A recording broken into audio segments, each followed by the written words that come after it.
Le rapport annuel dans un téléfilm a été conçu pour aborder vos entretiens annuels d'une manière visuelle et pour répondre à des questions économiques et sociales, comme par exemple, est-ce que l'entreprise évolue dans la bonne direction?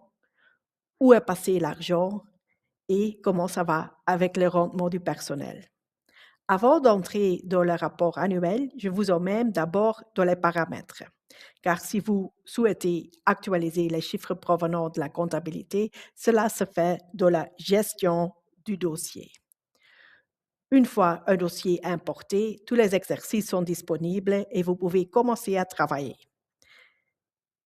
Quelques paramètres importants à connaître préalables. L'exercice en cours, ici par exemple 2026, doit être défini comme rapport intermédiaire, car l'exercice n'est pas encore clôturé.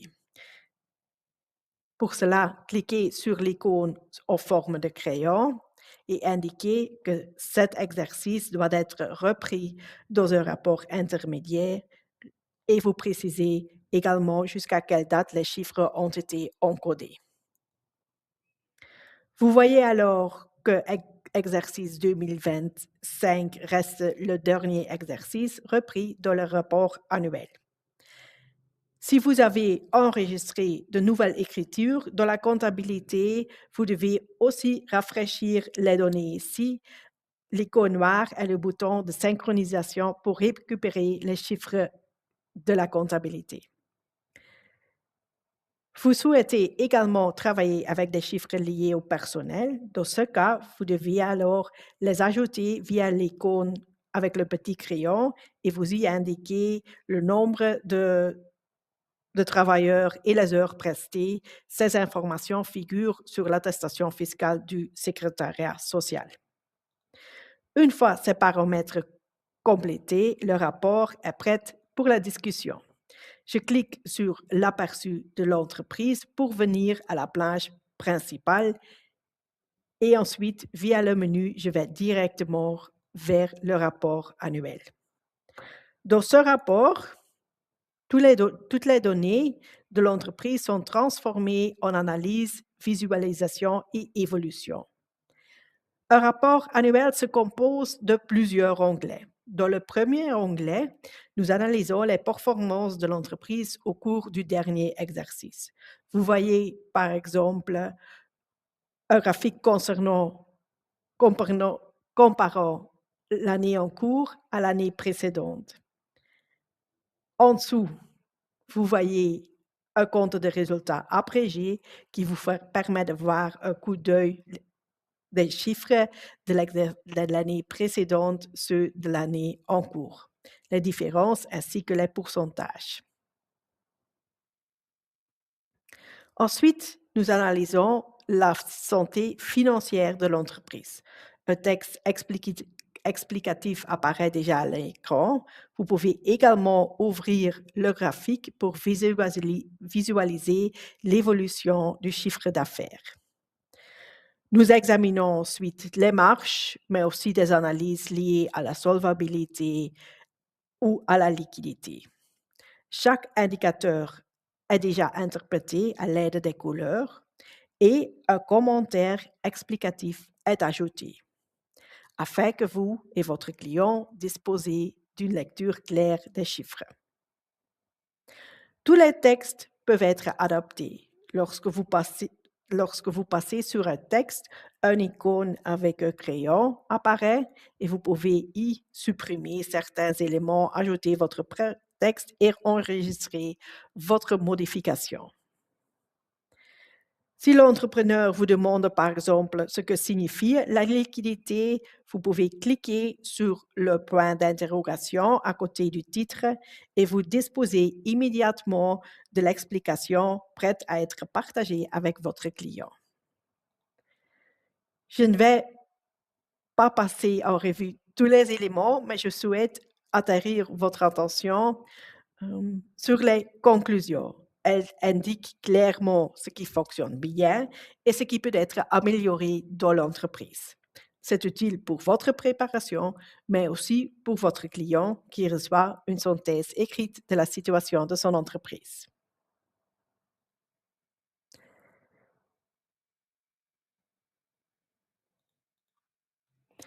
Dans un deuxième onglet, nous adoptons une vision plus à long terme. Nous analysons l'évolution de l'entreprise au fil des années. Cela commence par un tableau récapitulatif en haut de l'écran. 5 indicateurs clés y sont repris, couvrant l'ensemble de l'analyse financière. Ces 5 indicateurs sont chiffre d'affaires pour mesurer la croissance, la marge bénéficiaire nette, la capacité de remboursement comme indicateur de la solvabilité, la rentabilité et les ratios de liquidité qui indiquent la capacité à faire face aux obligations à court terme. Lorsque la situation est bonne, vous voyez un plus en vert. Lorsqu'elle est moins bonne, vous avez un moins en rouge. Et lorsqu'elle est normale, vous avez un point blanc. Vous pouvez ainsi suivre facilement l'évolution financière au fil des années.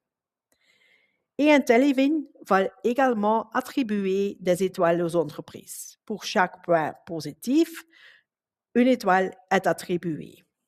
Ici, pour le dernier exercice, l'entreprise obtient 5 étoiles sur 5, ce qui indique une excellente santé financière.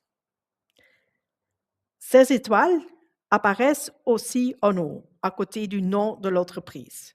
Vous pouvez cliquer ci-dessus pour voir pourquoi une étoile a été attribuée et quelles sont les normes qui ont été appliquées. Vous trouverez encore de nombreuses autres évolutions, mais je souhaite m'arrêter un instant sur le rendement du personnel. C'est un indicateur clé pour toute entreprise qui emploie du personnel. Nous analysons ici la marge brute par effectif et nous en déduisons le coût de personnel par effectif et vous visualisez ensuite l'évolution de cet indicateur au fil des années.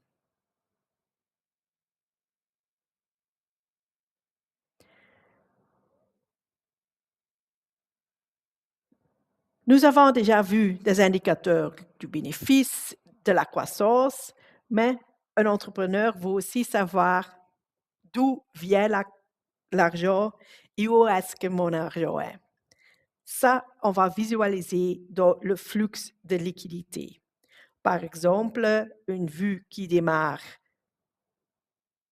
à partir du solde bancaire, vous voyez combien il y avait sur le compte au départ et combien il reste à la fin de l'exercice et une colonne qui montre clairement les entrées et les sorties de trésorerie. Sur une seule page, vous faites le lien entre la comptabilité et le compte bancaire. Si vous avez besoin de schémas de trésorerie plus détaillés, il est bien entendu également possible. Vous voyez ainsi que le rapport annuel d'Intellifin vous offre de nombreuses informations, graphiques, évolutions à partager avec votre entrepreneur. Et tout cela est basé sur les chiffres de la comptabilité. Les chiffres du bilan et comptes des résultats sont également disponibles. Vous pouvez les ouvrir jusqu'au niveau des comptes généraux afin de consulter tous les détails. Il existe encore d'autres onglets, mais je vous laisse les découvrir par vous-même. Dès que votre comptabilité est liée, ce rapport annuel est prêt et vous pouvez démarrer vos entretiens avec vos clients. Si vous trouvez ce reporting trop détaillé ou vous souhaitez le raccourcir, ça c'est possible. Pour cela, vous pouvez utiliser les templates du bureau afin de définir au niveau du cabinet des flux et des rapports adaptés, ou vous pouvez travailler avec un rapport entièrement sur mesure via IntelliView. Mais pour ces options, je vous renvoie aux vidéos consacrées au rapport de bureau et à IntelliView. Vous souhaitez imprimer un tel rapport, l'option de l'impression se trouve toujours dans le menu hamburger. Vous pouvez l'exporter en PDF ou sous format Word. Vous pouvez ajouter une clause d'exclusion ou une filigrane et un téléfilm génère automatiquement le rapport.